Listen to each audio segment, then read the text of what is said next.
Tales Thriller apresenta conto documentário Sem Fôlego, o avião fantasma.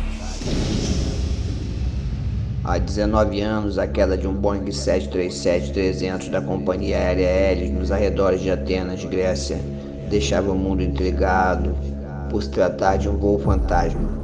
No dia 14 de agosto de 2005, o avião voou por cerca de 3 horas, sem ninguém nos comandos, até ficar sem combustível e cair. Todos os 121 ocupantes da aeronave morreram. As investigações mostraram que a falta de pressurização fez com que pilotos e passageiros perdessem a consciência por hipoxia, falta de oxigênio. O piloto automático do Boeing 737-300 comandou a aeronave à espera de novas ordens dos pilotos até acabar o combustível. O problema começou na manutenção. Os problemas do voo 522 da companhia aérea Hélios do Chipre começaram ainda em solo, em uma rotina de manutenção no aeroporto de Larnaca, Chipre. Os mecânicos fizeram diversos testes para checar o sistema de pressurização do avião. Para realizar esse serviço, precisaram alterar no painel do avião o sistema para o modo manual. Após o fim do trabalho, seria necessário retornar ao modo automático. Dessa forma, o avião seria pressurizado automaticamente à medida em que ganhasse altitude após a decolagem. No modo manual, os pilotos teriam de comandar a pressurização do avião, algo fora dos padrões de voo. Apesar do erro dos mecânicos, a falha ainda poderia ter sido corrigida pelos próprios pilotos bem antes e até mesmo depois da decolagem. O botão que indica se o sistema está em manual ou automático deve ser checado durante o procedimento pré-voo, após a partida dos motores e após a decolagem. Durante essas verificações, nenhum dos pilotos percebeu a configuração incorreta, os efeitos da falta de pressurização. Durante o voo, conforme o avião ganha altitude, o ar fica cada vez mais rarefeito, com menos oxigênio. Com a pressurização, o ar da cabine se mantém equivalente a uma altitude de 8.000 pés, 2.438 metros, uma condição segura para o corpo humano. Em altitudes mais elevadas, a falta de oxigênio dificulta a respiração e diminui o raciocínio do ser humano. Com a diminuição da pressão do ar dentro do avião, um alarme sonoro chegou a soar dentro da cabine de comando. Os pilotos, porém, não conseguiram identificar o problema e chegaram a reportar uma falha no sistema de ar-condicionado. Eles reportaram essa falha pelo rádio.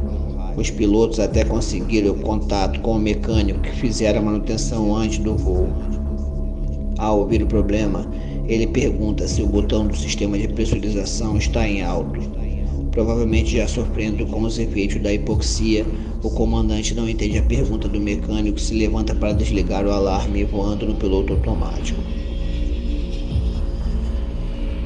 Se o problema fosse identificado a tempo, bastava girar um botão para que a pressurização fosse acionada. No entanto, o Boeing 737 continuava ganhando altitude sem ser pressurizado. Ao atingir os 18.000 pés, 5.486 metros, as máscaras de oxigênio caíram na cabine de passageiros. Nesse momento, boa parte dos passageiros ainda estava consciente e conseguiu vestir as máscaras. O problema é que o estoque de oxigênio dura apenas 15 minutos, o que seria tempo mais do que suficiente para o avião descer a uma altitude de segurança. No caso do voo Hélios 522, no entanto, o avião continuou seguindo a programação original do piloto automático. Apenas 13 minutos após a decolagem, os órgãos de controle de tráfego aéreo perderam contato com os pilotos do Boeing 737. Mas o avião continuava ganhando altitude até chegar a 34.000 pés, 10,4 mil metros. O Hélios 522 seguiu em voo de cruzeiro até Atenas, onde seria o destino do voo. Voando em círculos, meia hora após a decolagem, o avião entrou no espaço aéreo de Atenas, mas sem fazer nenhum contato com os órgãos de tráfego aéreo. Já nos arredores da capital grega, o Boeing 737 começa a voar em círculo cumprindo o padrão de espera em voo. Sem conseguir contato de rádio com os pilotos, 2 caças F-16 decolam para verificar de perto o que se passa com o avião da Hélios. Até então, havia o temor de que se tratasse de um possível sequestro do avião para um ataque terrorista. Ao se aproximarem do Boeing 737, os pilotos dos 2 F-16 avisaram que os passageiros estavam com suas máscaras de oxigênio, que o copiloto estava desmaiado sob os comandos e que o assento do comandante estava vazio. A surpresa maior veio quando o comissário Andrés Pomodou entrou na cabine dos pilotos e chegou a acenar para os pilotos da F-16. Ele foi o único a se manter consciente durante o voo ao utilizar tubos extras de oxigênio.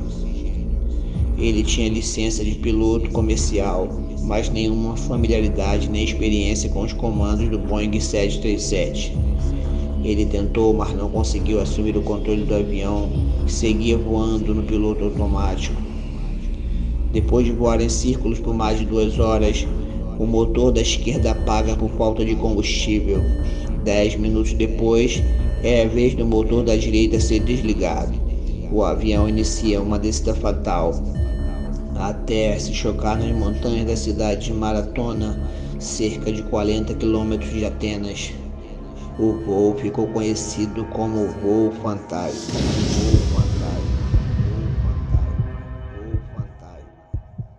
Fim do conto.